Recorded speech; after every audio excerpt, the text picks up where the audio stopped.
Good morning. My name is Tanishq Thakur, and I am doing BA Psychology at Lovely Professional University. Today, our topic is the rise of environmental laws and global summits, focusing on India's participation and commitments. The journey of India's environmental laws gained significant momentum after the 1972 Stockholm Conference. This global summit was a turning point, establishing the principle that economic growth must go hand in hand with environmental protection. Inspired by this, India integrated environmental protection into its constitution via the 42nd Amendment in 1976. This introduced Article 48A, directing the state to safeguard the environment, and made it a fundamental duty for citizens under Article 51AG. This led to specific legislation like the Water Act of 1974 and the Air Act of 1981. Crucially, these acts established the central and state pollution control boards. These bodies, the CPCB and SPCBs, were created to set pollution standards and ensure industries complied with them, giving the laws real teeth.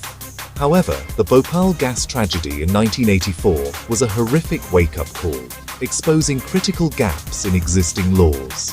This catastrophe spurred the creation of a more powerful, comprehensive law, the Environment Protection Act of 1986. Known as an Umbrella Act, it grants the central government sweeping powers to coordinate environmental protection nationwide. In essence, India's early legal framework was forged by both global awareness from Stockholm and urgent domestic needs, particularly after Bhopal. This synergy created a foundational set of laws and institutions to guide the nation's path towards sustainable development. My name is Prayati Bala, and I am doing BA Honours in Public Administration at Lovely Professional University.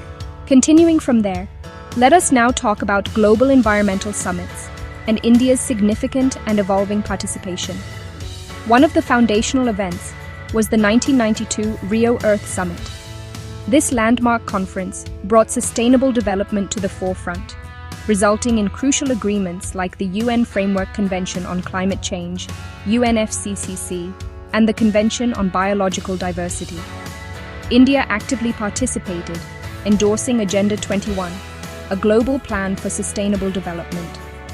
Then, the 1997 Kyoto Protocol established binding emission reduction targets for developed countries based on common but differentiated responsibilities.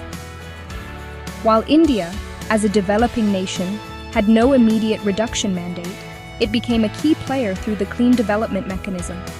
This allowed India to attract investment in green projects, fostering technology transfer and sustainable growth. The 2015 Paris Agreement was a game-changer, uniting all nations to limit global warming to well below 2 degrees Celsius. Countries submitted their own nationally determined contributions, or NDCs. India's ambitious pledge included reducing the emissions intensity of its GDP by 35% by 2030 and achieving 40% of its electric power from non-fossil fuel sources. These goals are advanced through annual COP meetings and are linked to the broader Sustainable Development Goals. From Rio to Paris, these summits clearly illustrate India's journey from a participant to a proactive leader, shaping the global climate narrative with its own ambitious commitments on the world stage. My name is Manya Sharma, and I am doing BA Honours in Political Science at Lovely Professional University. Finally, let us see India's present commitments and challenges. Currently, India has missions like the National Action Plan on Climate Change, NAPCC, promoting renewable energy and afforestation.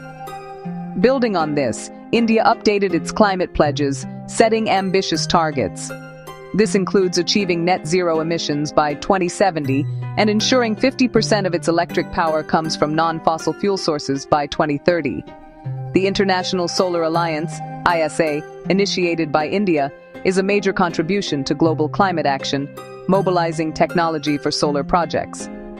Domestically, India has seen remarkable growth in renewable capacity, especially in solar and wind power, positioning itself as a leader in the green energy transition. However, challenges remain, such as balancing rapid economic growth with environmental sustainability.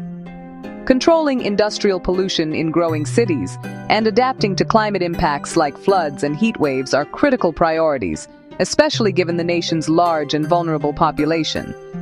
These issues demand immediate and sustained attention. In conclusion, the journey from awareness to action continues.